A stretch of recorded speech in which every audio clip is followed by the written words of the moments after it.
It's the end of the day with Ray. Hello, my friends. Hey, I had someone reach out to me, one of the dealers. They said, Ray, I got a question for you. What do you think's going to happen to those all-covered customers when Konica gets rid of the direct operations? And I'm thinking to myself, well, that's a fantastic question. I mean, if you think about it, folks, Konica's out there giving away the direct operations, however they're doing it. Maybe they're selling them, renting them. Maybe it's direct office as a service. Who the hell knows how they're doing the transaction? They're not publicizing that. But needless to say, they're transferring those customers to a dealer, right?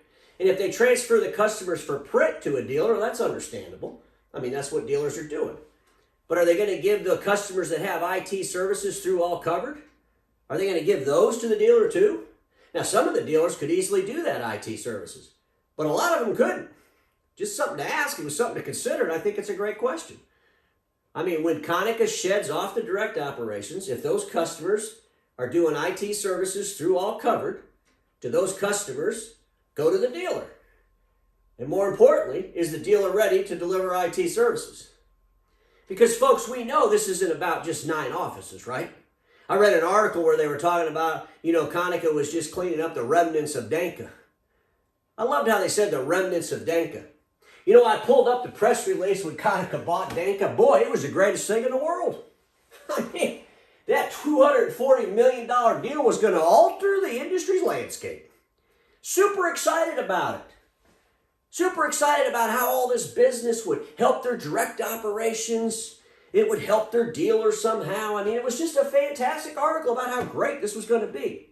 That's why when OEMs do things and they publish it in a press release, well, you really got to ask some other questions. Maybe they can't say everything publicly, but I hope the dealers are asking them the questions behind closed doors.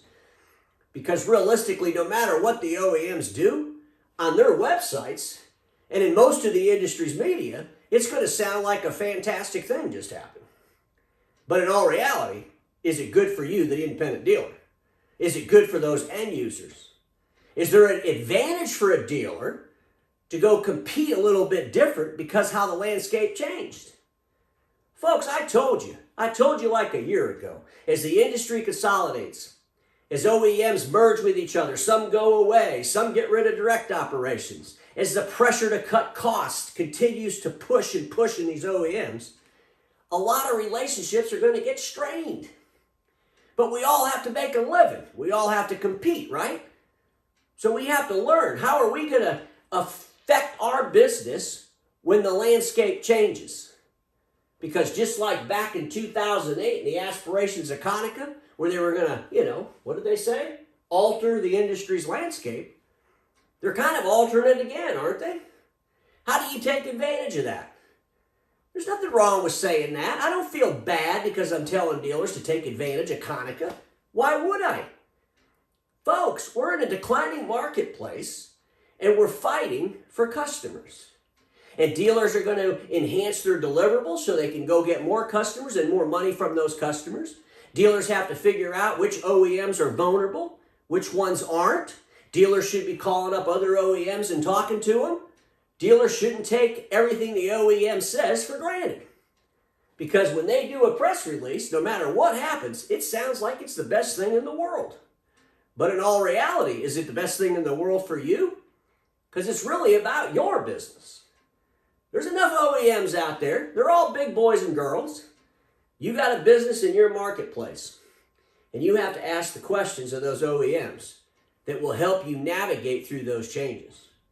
And if they don't want to answer the questions, that could be the answer to the question, if you know what I mean. So ladies and gentlemen, it's going to get tough. But it doesn't mean we should stop asking tough questions. It really means we should ask more. I'm going to end this the way that I always do. Status quo is the killer of all that'll be invented. Don't get stuck in status quo, and I'll see you all tomorrow.